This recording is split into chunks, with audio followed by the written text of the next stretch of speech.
अपन BSc part first के बच्चों के लिए एक वीडियो लेक्चर मैं यहाँ बताने जा रहा हूँ, और जो कि बेस है व्यतिकरण पर, जिसको अपन अंग्रेजी में इंटरफेरेंस के नाम से जानते हैं। बच्चों, ये अपने यूनिट फर्स्ट का है टॉपिक, और इस यूनिट में अंदर बहुत से कंटेंट्स अपने पास आएंगे। कुछ कंटेंट्स अपन आज इस वीडियो में बताएंगे, कुछ कंटेंट्स नेक्स्ट वाली वीडियो में आप उसको देखोगे। सबसे पहले व्यतिकरण को समझने से पहले अपन ये बताते कोशिश करते हैं कि एक्चुअली में व्यतिकरण, चूंकि अपन जानते हैं प्रकाश के बारे में, प्रकाश के कारण व्यतिकरण संभव होता है। अब सबसे पहले अपन प्रकाश पर आते हैं कि प्रकाश का सर्वप्रथम किस तरह से ये सोच डेवलप हुई और व्यतिकरण तक अपन पहुंचे। तो इसमें सबसे पहले यहाँ न्यूटन का नाम अपन ने सुना हुआ है। तो सन 1660 ईस्वी के अंदर न्यूटन ने अपना कणिका सिद्धांत बताया था, और कणिका सिद्धांत में उसने ये कहा कि प्रकाश जो है वो कणिकाओं के रूप में, छोटी छोटी कणिकाओं के रूप में संचरण करता है, और इस संचरण से उसने ऋजुरेखीय संचरण, परावर्तन, अपवर्तन, इनको समझाने की कोशिश की, वो सक्सेस भी हो गया। कौन? न्यूटन। लेकिन कुछ घटनाओं को न्यूटन का ये कणिका सिद्धांत नहीं समझा पाया था, जिसके अंदर जैसे व्यतिकरण है और विवर्तन है, इसको वो समझाने में असफल रहा। इसको समझाने के लिए बाद में सन 1678 ईस्वी के अंदर दूसरे साइंटिस्ट आए, जिसको हाइगन, जिसने बहुत काम किया अपने फिजिक्स के अंदर, और हाइगन ने अपना सिद्धांत तरंग सिद्धांत बताया। और तरंग सिद्धांत के बाद उसने, हाइगन ने ये कहा कि भाई तरंग, जो प्रकाश की जो किरणें हैं वो कण के जगह तरंगों के रूप में संचित करती है, और तरंगों के रूप में संचित करती है। इसको तरंगों को लेके हुए उसने व्यतिकरण, परावर्तन, अपवर्तन, विवर्तन, इनको बहुत अच्छी तरह वो समझा पाया। लेकिन इसके लिए चूंकि तरंगें जब गति करती हैं तो एक माध्यम की जरूरत होती है। अब माध्यम कौन सा ले? तो उसने काल्पनिक माध्यम की कल्पना की थी। किसने? हाइगन ने। और काल्पनिक माध्यम की गणना करके उसने क्या बताया हाइगन ने कि वो जो माध्यम होता है वो क्या होता है? ईथर।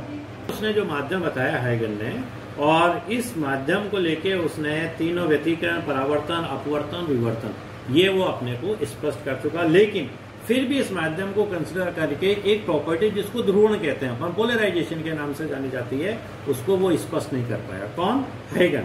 हाइगन के बाद सन 1873 के अंदर एक नया साइंटिस्ट जो कि बहुत फेमस है वर्ल्ड वाइड, जिस मैक्सवेल, उस मैक्सवेल ने अपना एक सिद्धांत बताया जिसको विद्युत चुंबकीय तरंगे कहते हैं। और उसने क्लियर कट कहा कि भाई जो प्रकाश की किरणें हैं वो विद्युत चुंबकीय तरंगे है। इसका मतलब क्या हुआ?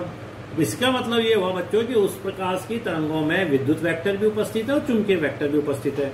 बाद में जाके उसने बताया कि दोनों वेक्टर लंबवत होते हैं और तरंग संचरण की दिशा की भी लंबवत वो गति करते रहते हैं। और उसने इन विद्युत चुंबकीय तरंगों का वेग भी निर्धारित कर दिया था, जिसका प्रकाश का वेग कहते हैं, जो आज भी वैलिड है, और उसका मान 3 × 10⁸ मीटर पर सेकंड के द्वारा अपन बताते हैं। मैक्सवेल ने इस अपनी विद्युत चुंबकीय तरंगों के द्वारा परावर्तन, अपवर्तन, व्यतिकरण, विवर्तन, ध्रुवण, इन प्रभावों को बहुत अच्छी तरह वो स्पष्ट कर पाया, समझा पाया था। लेकिन फिर भी कुछ प्रभाव, जैसे प्रकाश विद्युत प्रभाव हुआ, क्वांटम प्रभाव हुआ, रमन प्रभाव हुआ, जैसा आप यहाँ देख रहे हो यहाँ पे, तो इन प्रभावों को वो स्पष्ट नहीं कर पाया था।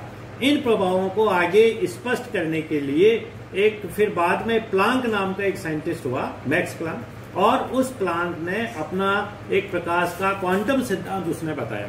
और क्वांटम सिद्धांत में उसने क्या कहा? उसने कहा कि जो प्रकाश की किरणें हैं एक्चुअली के अंदर, उनके अंदर छोटे छोटे ऊर्जा के बंडल होते हैं, और इन छोटे छोटे ऊर्जा के बंडलों को फोटोन या क्वांटा कहा जाता है। इन फोटोन और क्वांटा का मान, एनर्जी जो होती है इसके अंदर, E = h न्यू आवर्ती है प्रकाश की, h प्लांक का कांस्टेंट है, और न्यू = अपन c/λ जानते हैं, c प्रकाश का वेग है। तो इस प्रकार उसने बताया फोटोन और क्वांटा के रूप में गति करते हैं। और इन दोनों को काम में लेते हुए डी ब्रोगली ने अपना एक द्वितीय प्रकृति का सिद्धांत बताया था, जिसमें कहा भाई बहुत सी घटनाएं ऐसी होती हैं जहां प्रकाश को तरंग के रूप में मानना जा पड़ता है, और बहुत सी घटनाएं ऐसी होती हैं जहां प्रकाश को की क्वांटम प्रकृति को मानना पड़ता है, जिससे सारे प्रभावों को अपन स्पष्ट कर पाते हैं।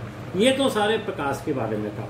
अब ये जो प्रकाश की जो किरणें हैं, इनकी सहायता से बाद में व्यतिकरण तक कैसे पहुंचे अपन, या व्यतिकरण तक पहुंचने के लिए और क्या क्या बातें अपने को पहले से मालूम होनी चाहिए, उनकी जानकारी होनी चाहिए। उस जानकारी में सबसे पहले अपन आते हैं यहाँ पे कालिक व स्थानिक संबंधता। मतलब ये हुआ जब प्रकाश किरणें गति करती हैं, चाहे वो तरंग नेचर की हो चाहे वो क्वांटम नेचर की हो, तो इसको छोड़ के अपन ये कहते हैं जब प्रकाश की तरंगें गति करती हैं तो उनमें कालिक और स्थानिक संबंधता होना चाहिए। इनके संबंधता होने से व्यतिकरण का प्रतिरूप बहुत अच्छा प्राप्त होता है।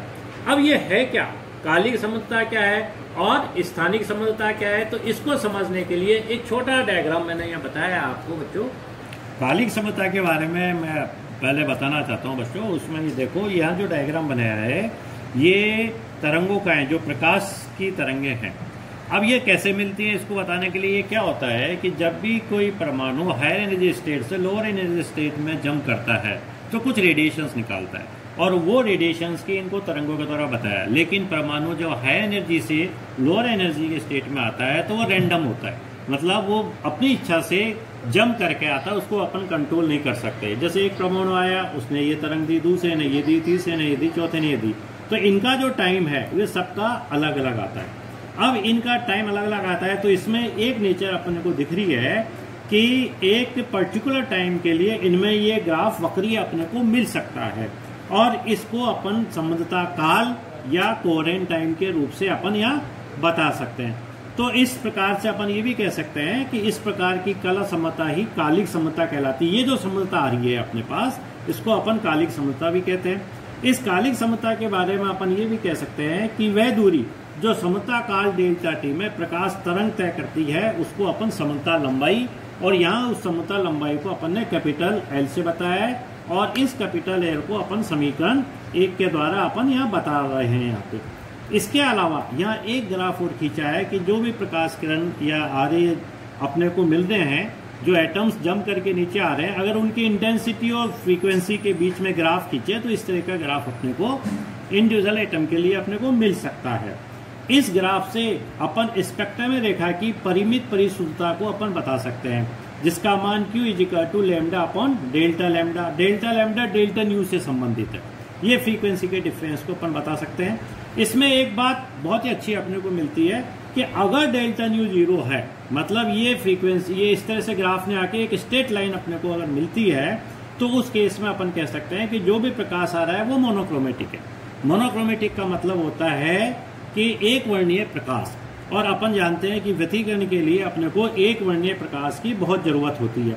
इसी तरह इन्हीं इक्वेशंस को अपन इजी सिंपली तरीके से समीकरण 3 के द्वारा बता सकते हैं अपन। लेकिन अपन इसमें ये बताया है कि अगर L इनफाइनाइट अपने को लेना है तो डेल्टा न्यू का मान 0 होना चाहिए, क्योंकि डेल्टा न्यू 0 होते ही L इनफाइनाइट होता है। और इस केस के अंदर ये पूरी तरह से अपने को जो है ना लाइट जो मिलती है वो मोनोक्रोमेटिक लाइट के द्वारा अपन बता सकते हैं। इन्हीं समीकरणों से अपन संबंधता काल निकाल सकते हैं, जिसको आपके यूनिवर्सिटी 2008 में इसका क्वेश्चन भी आया था, इसको पूछा गया था। संबंधता लंबाई को अपन बता सकते हैं। ये बिल्कुल सिंपल इक्वेशंस है ना, इसमें कोई ज्यादा बच्चों अपने को समझने की या इसको कैलकुलेशन करने की जरूरत नहीं है। तो ये तो थी कालिक संबंधता के बारे में। इसी तरह अपन स्थानिक संबंधता के बारे में बता सकते हैं, जो कि स्थान के बारे में होती है। स्थानिक संबंधता के बारे में बताने के लिए मैंने यहाँ एक पॉइंट सोर्स लिया है S, और इससे कोई तरंग निकल रही है मानो, और यहाँ 2 बिंदु लिए मैंने P1 और P2, जहाँ से तरंग होके जा रही है। अब कुछ कंडीशन है, 2 कंडीशन में यहाँ बताता हूँ। अगर L ये जो लेंथ है संबंधता लंबाई, ये P1 P2 इन दोनों के बीच की डिस्टेंस से ज्यादा है, तो उस अवस्था में अपन ये कह सकते हैं कि P1 पे और P2 पे जो कला होगी वो आपस में संबंध होगी, और इसको कला संबंधता कहेंगे अपन उन पॉइंटों के ऊपर। लेकिन अगर L अगर इससे छोटी है तो एक पॉइंट तो उसके तरंग के अंदर आ जाएगा और दूसरा पॉइंट दूसरी तरंग के अंदर आएगा, तो इस तरह से इसमें कला संबंधता अपने को नहीं मिल पाएगी। तो इसका मतलब ये हुआ, अपन ये कह सकते हैं कि P1 तथा P2 पर कला संबंधता नहीं होगी इस सेकंड वाले केस में है। इसका मतलब स्थानिक कला संबंधता नहीं मिलेगी, पहले वाले केस में अपने को मिलेगी। और इसके अलावा अपन ये भी कह सकते हैं, क्योंकि ज्यादातर पॉइंट सोर्स नहीं होते, वास्तविक सोर्स अपने को मिलते हैं, तो सबसे पहले वास्तविक स्रोतों को पॉइंट सोर्स में बदल सकते हैं अपन। उसका एक प्रोसेस है। आपने देखा होगा यंग का दीप स्लिट का प्रयोग है, उसमें भी क्या करते हैं, एक प्रकाश स्रोत उसके आगे गत्ता रख देते हैं और गत्ता रख के प्रकाश स्रोत के आगे गत्ता रख देते हैं और गत्ते में 2 छेद कर देते हैं। तो एक प्रकाश स्रोत से जो प्रकाश निकल रहा है वो दोनों छेदों में से निकलता है। तो अपन एक सोर्स से 2 पॉइंट सोर्स अपन प्राप्त कर सकते हैं। इन एक सोर्स से 2 पॉइंट सोर्स प्राप्त करने में कुछ मैथमेटिकल छोटी सी कैलकुलेशंस हैं जिनको यहाँ पे अपन यहाँ इसको शो कर सकते हैं। यहाँ बताया है कि जैसे ये सोर्स है, ये 2 सोर्स हैं S1 S2, 2 छेद हैं एक्चुअली में, जो इस सोर्स से दोनों को अपन ने एज ए सोर्स डेवलप किया है। दोनों के बीच की डिस्टेंस y है और S1 S2 से इस सोर्स की डिस्टेंस अपने पास d है और ये a इस सोर्स वास्तविक सोर्स है, इसकी कुछ विड्थ है a, ये पॉइंट सोर्स नहीं है लेकिन S1 S2 पॉइंट सोर्स है अपने पास। तो यहाँ अपन ने बताया कि ये मैक्सिमम, अगर y मैक्सिमम का वह अधिकतम मान जिसके लिए S1 व S2 कला संबंध रहते हैं, है ना, ये y मैक्सिमम वो मान है। कौन सा मान है बच्चों y मैक्सिमम? वो मान जिसमें S1 S2 आपस में कला संबंध हो जाते हैं एक दूसरे से और इससे ये स्पष्ट व्यतिकरण अपने को यहाँ मिल सकता है। और इस केस के में ये जो y मैक्सिमम का मान है इसको अपन स्थानिक कला समता लंबाई कहते हैं, उसके द्वारा अपन बता सकते हैं। इसी ग्राफ से अपन एक सिंपल कैलकुलेशन करके कोणीय विस्तार निकाल सकते हैं जिसको लैम्डा अपन a से बताया है और इसको एंगल बताया है। और लास्ट के अंदर बच्चों इसको अपन ने इक्वेशन निकाल के इसको जो LW है उसको अपन लैम्डा अपॉन थीटा से बता सकते हैं, जहाँ थीटा का मान a अपॉन d के द्वारा अपन बता सकते हैं। तो इस तरह से अपन ने ये देखा कि व्यतिकरण को प्राप्त करने के लिए अपने को एक तो जो सोर्स होते हैं वो मोनोक्रोमेटिक होने चाहिए। मोनोक्रोमेटिक का मतलब है एक वर्णीय स्रोत होने चाहिए। अब एक वर्णीय स्रोत में भी 2 समृद्धताएं हो सकती हैं, एक तो काली समृद्धता के रूप में भी अपने को प्राप्त हो सकते हैं और एक स्थानिक समृद्धता के रूप में भी प्राप्त हो सकते हैं। तो एक बेसिक नॉलेज अपने को मिली कि ये स्थानिक समृद्धता क्या होती है और कालिक समृद्धता क्या होती है। इसके बाद इनके बारे में अगर आप इसको थोड़ा सा और देख लोगे किताब से और मेरे लेक्चर को आप थोड़ा सा ध्यान से देखोगे, जो मैंने दर्शाया है उसको आप ध्यान से पढ़ोगे तो आपको ये बिल्कुल अच्छी तरह समझ में आएगा।